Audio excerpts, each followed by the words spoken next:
घंटों बाद अंतरा के पास बिपाशा जी का कॉल आया, जिसे देखकर अंतरा कॉल पिक करते हुए जल्दी से बोली, माँ क्या हुआ दादाजी को, वो अब ठीक है ना?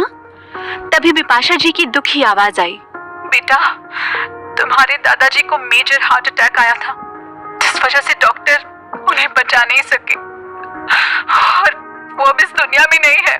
ये सुनकर अंतरा को बहुत ज्यादा दुख हुआ और वो रोने लगी। वहीं जब दादी को ये बात पता चली कि दादाजी अब नहीं रहे, उनका शरीर पैरालाइज हो गया और उन्हें भी हॉस्पिटल में एडमिट कराया गया। इधर अंतरा इतना कुछ हो जाने से बहुत दुखी हो चुकी थी। बिपाशा और देविका जी वापस बंगले में आ चुकी थी। ध्रुवी और सुधा दादी के साथ हॉस्पिटल में थी। वहीं बिपाशा जी अंतरा को बहुत अच्छे से संभाल रही थी, क्योंकि अंतरा की डिलीवरी में अब सिर्फ 3 महीने ही बचे थे। वहीं अथर्व ने दादाजी का अंतिम संस्कार किया और कुछ ही दिनों में दादी की थोड़ी थोड़ी हालत सुधरी और उन्हें घर ले आया गया। अंतरा ने खुद को अब संभाल लिया था, क्योंकि उसे सभी ने समझाया था कि ऐसे परेशान रहने से बच्चे को नुकसान हो सकता था, जिस वजह से अंतरा खुद को खुश रखने की कोशिश कर रही थी। वहीं ध्रुव शिशिर और परितोष जी के साथ दिल्ली वापस लौट आया था, पर ध्रुवी, अंतरा, देविका और बिपाशा जी वहीं उज्जैन में थे, क्योंकि अभी दादी की हालत कुछ ठीक नहीं थी और अंतरा अभी दिल्ली नहीं जाना चाहती थी। देखते ही देखते महीने बीतने लगे और 3 महीने कब बीत गए अंतरा को पता भी नहीं चला। इस बीच अंतरा के पास दानिश का ना तो फोन आया था और ना कोई मैसेज आया था। इधर अंतरा ने भी ज्यादा नहीं सोचा था, क्योंकि उसे अभी दिल्ली नहीं जाना था और अगर दानिश कॉल भी करता तो वो जरूर उसे लेने आने को कहता, जो कि अंतरा अभी अपनी दादी को ऐसी हालत में छोड़कर नहीं जाना चाहती थी। वहीं अब अंतरा का 9वां महीना लग चुका था। वहीं देविका जी ने अब यहीं उज्जैन में ही अंतरा की डिलीवरी करवाने का सोच लिया था। अब अंतरा को चलने फिरने और उठने बैठने में बहुत दिक्कत होती थी। दादी जी की हालत भी अब सुधर रही थी। सुधा भी शांत थी, उसने अंतरा को कोई नुकसान पहुंचाने का नहीं सोचा। अब अंतरा की देखभाल बहुत ज्यादा होने लगी थी, क्योंकि डिलीवरी की डेट नजदीक आ चुकी थी। कभी भी अंतरा का बच्चा इस दुनिया में आ सकता था। वहीं दादी ने दादाजी के नाम पर एक पूजा रखवाई थी, जो उनके कुल देवी के मंदिर में होने वाली थी। इसलिए सभी को कल सुबह ही वहां जाना था। सारी तैयारियां रात को ही हो गई थीं। अगली सुबह सभी लोग मंदिर जाने के लिए निकल रहे थे। बिपाशा जी अंतरा को संभाल कर नीचे ले आईं और अंतरा अपनी कमर और पेट पर हाथ रखे सोफे पर बैठ गई। तभी बंगले में रेयान आया और वो सामने अंतरा को ऐसी हालत में देखकर वहीं खड़ा हो गया। अथर्व वहीं बैठा न्यूज़पेपर पढ़ रहा था और वो रेयान को वहां देखकर बोला, अरे रेयान, तुम कब आए? तुम लॉस एंजलिस में थे ना? रेयान का नाम सुनकर अंतरा भी सामने देखने लगी, तो रेयान बस उसे और उसके फूले हुए पेट को ही देखे जा रहा था। अंतरा ने ये देखकर चिढ़ते हुए अपने पेट को दुपट्टे से ढक लिया और कपकेक से बोली, कपकेक, ये लकड़बग्घे हैं, मेरे कॉलेज में पढ़ते हैं, पर मेरी इससे बिल्कुल नहीं बनती। ये हमेशा मुझे ऐसे ही घूरता रहता है।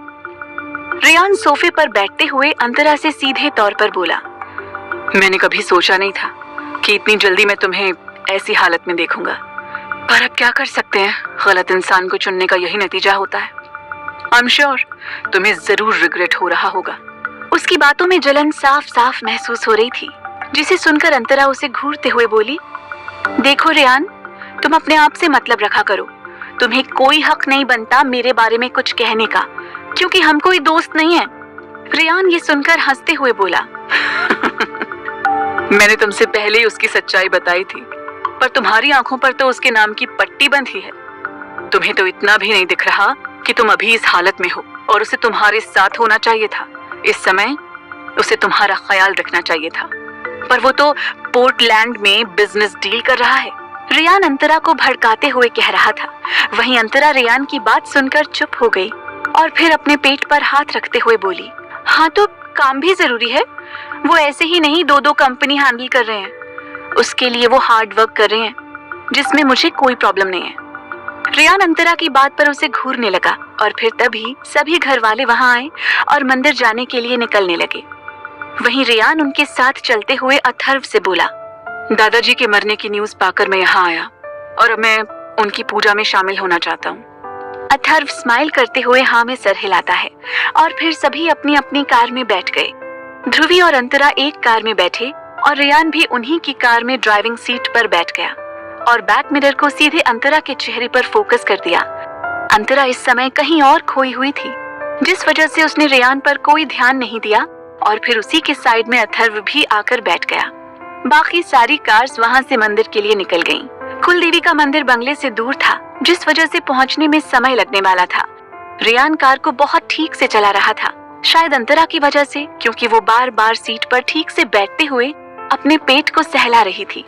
अंतरा को अपनी हालत कुछ ठीक नहीं लग रही थी।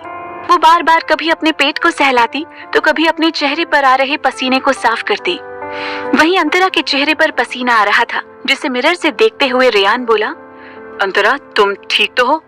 अंतरा अपने आप को नॉर्मल करते हुए हाँ में सर हिलाती है, पर उसका चेहरा अब लाल पड़ने लगा था। ध्रुवी ने भी अंतरा को देखा और उसके चेहरे से पसीना साफ करते हुए बोली, किट्टू तुम्हारा चेहरा लाल क्यों पड़ रहा है और इतना पसीना क्यों आ रहा है? अंतरा इस पर कुछ कहती कि तभी उससे खुद का दर्द कंट्रोल नहीं होता और वो दर्द से करहा उठी और बोली, दी पता नहीं क्यों बहुत दर्द हो रहा है। अंतरा की ऐसी बात सुनकर रेयान ने तुरंत कार रोक दी और पीछे मुड़कर उसे जल्दी से देखने लगा। वहीं ध्रुवी को सीट पर गीला महसूस हुआ, जिसे देखकर ध्रुवी हड़बड़ाते हुए बोली, ओह नो, इसे लेबर पेन शुरू हो गया। अंतरा अब तक दर्द से तेज तेज चिल्लाने लगी थी। वहीं अथर्व जल्दी से रेयान से कार हॉस्पिटल ले जाने को बोला, पर रेयान जैसे ही कार स्टार्ट कर आगे जाता तभी सामने सड़क का नजारा देखकर उसने वहीं कार रोक दी। उसे कार रोकता देखकर सभी सामने रोड पर देखने लगे तो सभी के चेहरे पर परेशानी आ गई, क्योंकि इस वक्त उनकी कार को घेरे कुछ काले कपड़ों में बंदूक लिए लोग खड़े थे। तभी रेयान डेस्क बोर्ड से इधर उधर कुछ ढूंढते हुए बोला, तुमने गन नहीं रखी क्या? इन सबको तो मैं अभी बताता हूँ। तभी अथर्व ने चिढ़कर कहा, क्या मैं कोई गैंगस्टर हूँ जो कार में गन लेकर घूमूंगा? और ये लोग हैं कौन जो ऐसे हमारे रास्ते में खड़े हैं? तभी अंतरा दर्द से और भी तेज तेज चीखने लगी। वहीं बाकी घर वालों की कार जा चुकी थी। इस वक्त बस उन्हीं की कार को रास्ते में घेरे काले कपड़ों में आदमी खड़े थे, जिनके हाथ में गन थी।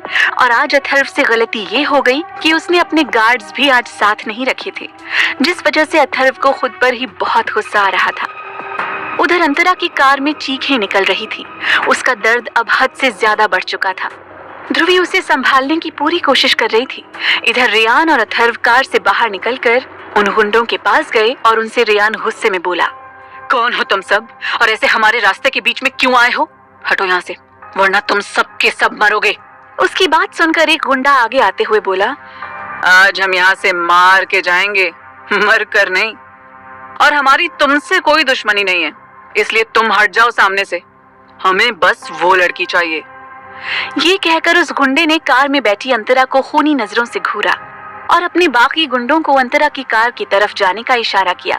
वहीं रेयान और अथर्व उनकी बात सुनकर उन्हें गुस्से से देखने लगे और उन्हें रोकते हुए हाथ से ही मारपीट शुरू कर दी। उधर ध्रुवी देविका और बिपाशा जी के पास कॉल कर रही थी, पर उनका कॉल नहीं लग रहा था। अंतरा की चीखें बढ़ रही थी। वो सीट पर कराहते हुए इधर से उधर हो रही थी। उसकी आंखों से लगातार आंसू बहे जा रहे थे। दर्द की वजह से अंतरा की आंखें अब बंद हो रही थी, पर ध्रुवी उसे संभालते हुए उसके गाल को थपथपाते हुए बोली, नहीं किट्टू, तुम्हें अपनी आंखें बंद नहीं करनी। तुम्हारे और बच्चे दोनों के लिए ये खतरे की बात है। बस हिम्मत रखो, बहुत जल्द हम हॉस्पिटल में होंगे। हाँ। अंतरा जबरदस्ती अपनी आंखें खोलते हुए रोते हुए बोली, दी बर्दाश्त नहीं हो रहा है। मैं मर जाऊंगी। अंतरा ने ये कहा ही था कि बाहर तेज तेज गोलियां चलने की आवाज आने लगी। ध्रुवी ये सुनकर तुरंत बाहर की ओर देखने लगी। वहां अचानक से कई सारी काली कार्स आकर खड़ी हो गई थी और उनमें से कई सारे गार्ड्स गन से उन गुंडों पर फायरिंग कर रहे थे। तभी अंतरा के साइड वाला गेट खुला। अंतरा घबराते हुए उस तरफ देखने लगी, पर उस इंसान को देखते ही उसकी घबराहट रोने में बदल गई और वो इंसान अंतरा को कार से अपनी गोद में उठाकर बाहर निकालते हुए बोला, सिली गर्ल, डोंट क्राई, मैं आ गया हूं ना, तुम्हें कुछ नहीं होगा। वो इंसान जो दानिश था, वो अंतरा को सीधे अपनी कार में ले जाने लगा। अंतरा दर्द में चीखते हुए दानिश को कसकर पकड़े हुए थी। वहीं दानिश के चेहरे पर बहुत कठोर भाव थे।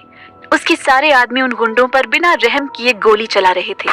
दानिश उन गोलियों के बीच से अंतरा को गोद में उठाए अपनी कार की तरफ जा रहा था। रेयान और अथर्व अब गन से उन लोगों से लड़ाई कर रहे थे।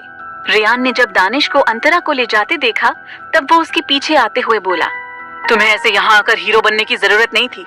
तुम ना आते तब भी मैं अंतरा और उसके बच्चे को संभाल लेता। दानिश उसे सर्द निगाहों से घूरते हुए बोला, शट अप। रेयान ये सुनकर गुस्से से तमतमा उठा, पर तब तक दानिश अंतरा को कार में लेकर बैठ गया। अंतरा दर्द से कराहते हुए दानिश से बोली, मैं मर जाऊंगी। ये सुनकर दानिश सख्ती से बोला, जस्ट शट अप, तुम्हें कुछ नहीं होगा, हम हॉस्पिटल जा रहे हैं। ये कहते हुए दानिश ड्राइवर से गुस्से में बोला, अपनी मौत का इंतजार कर रहे हो? दानिश की ऐसी बात सुनकर ड्राइवर तुरंत कार स्टार्ट कर देता है और वहां से तेज रफ्तार में निकल गया। उधर ध्रुव भी दानिश के साथ आया हुआ था और वो ध्रुवी को अपने साथ सीधे हॉस्पिटल के लिए लेकर चला गया। वहीं ध्रुवी रास्ते में ही कॉल करके सबको बता चुकी थी और सब अब हॉस्पिटल के लिए निकल चुके थे। उधर रेयान और अथर्व भी हॉस्पिटल के लिए निकल गए और उन गुंडों को दानिश के गार्ड्स वहीं मार गिरा रहे थे। इधर दानिश की कार में अंतरा चीखे जा रही थी। दानिश उसके पेट को कभी सहलाता तो कभी उसके चेहरे को सहलाते हुए उसे शांत कराता, पर अंतरा को इतना ज्यादा दर्द था कि उसे ऐसा लग रहा था अगर उसने अपनी आंखें बंद की तो वो सीधा भगवान के पास चली जाएगी। क्या होगा अब अंतरा का? क्या बदलने वाला है कुछ इनकी जिंदगी में? जानने के लिए सुनते रहिए वजह तुम हो, सिर्फ पॉकेट FM पर।